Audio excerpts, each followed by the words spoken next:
अस्सलामु अलैकुम वरहमतुल्लाहि वबरकातुहू। हमीद व मुसल्लियन अम्मा बाद।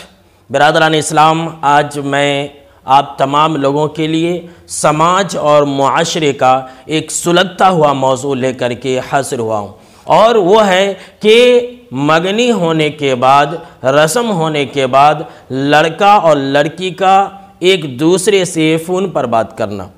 और आजकल ये चीज़ धड़ल्ले से की जा रही है, बल्कि माँ बाप खुद इस बात से राज़ी होते हैं कि हमारी लड़की अपने होने वाले पति से, अपने होने वाले शौहर से बात करे।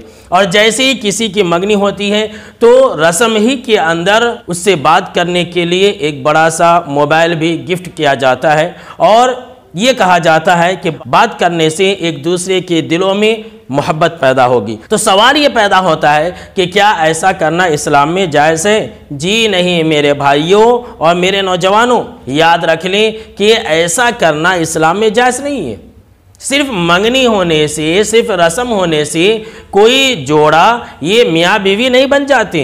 वो तो एक अहद है और कुछ भी नहीं है, उसकी हैसियत निकाह की जैसी नहीं है। जब तक किसी से निकाह ना हो तब तक किसी लड़की का फ़ोन पर बात करना ये हराम और नाजायज़ है, और ये बहुत बड़े फितने का सबब है और ज़िना की पहली सीढ़ी है। याद रख लीजिए, अक्सर व बेशतर नौजवानों को ये देखा जाता है कि सबके सामने में अपनी होने वाली बीवी से बात करते हैं, और दोस्तों और यारों से भी बात कराते हैं, और फ़ख्रिया अंदाज में कहते हैं कि ये लो तुम्हारी भाभी है, तुम इससे बात करो। कि जो लोग मंगनी होने के बाद अपनी होने वाली बीवी से बात करते हैं, जो कि वो लड़की उसके लिए हलाल नहीं है, निकाह के बाद ही वो लड़की उसके लिए हलाल होगी, लेकिन उससे पहले जो लोग बात करते हैं, ऐसे लोगों के लिए एक हदीस सुनाता हूँ।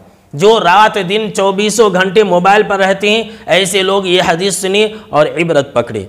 जनाब मोहम्मद अरबी सल्लल्लाहु ताला अलैहि वसल्लम ने फरमाया कि आंखें भी ज़िना करती हैं, और आँखों का ज़िना ये देखना है।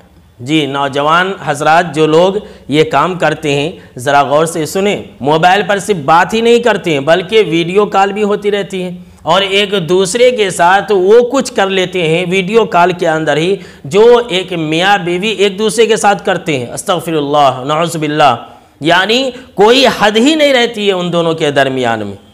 कितना बड़ा हराम करते हैं, ये आजकल के नौजवानों के एहसास तक नहीं है। आप सल्लल्लाहु अलैहि वसल्लम ने फरमाया कि आंखें भी ज़िना करती है, और आँखों का ज़िना गैर महरम औरतों को देखना है।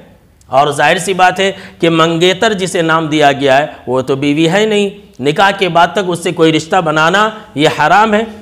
आगे फरमाया आप सल्लल्लाहु ताला अलैहि वसल्लम ने, और इंसान के कान भी ज़िना करते हैं, और कानों का ज़िना ये बातों का सुनना है।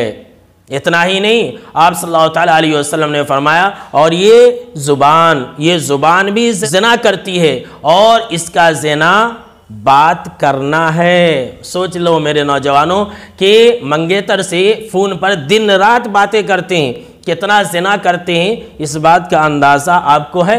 इस बात का अंदाज़ा लड़के और लड़कियों के माँ बाप को है कि उसकी औलाद उसकी आंखों के सामने में कितने ख़तरनाक गुनाह को अंजाम दे रहे हैं।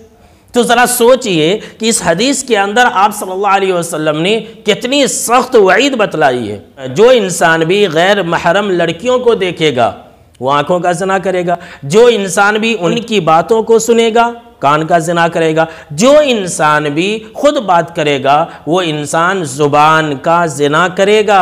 अल्लाह की पनाह। साल 2 साल से लगे हुए हैं, रात भर फ़ोन पर लगे हुए हैं, वीडियो कॉलिंग हो रही है, ऑडियो कॉलिंग हो रही है, व्हाट्सएप के ऊपर, मैसेंजर के ऊपर चैटिंगें चल रही है, वो भी बेहयाई की बातें। अल्लाह की पनाह।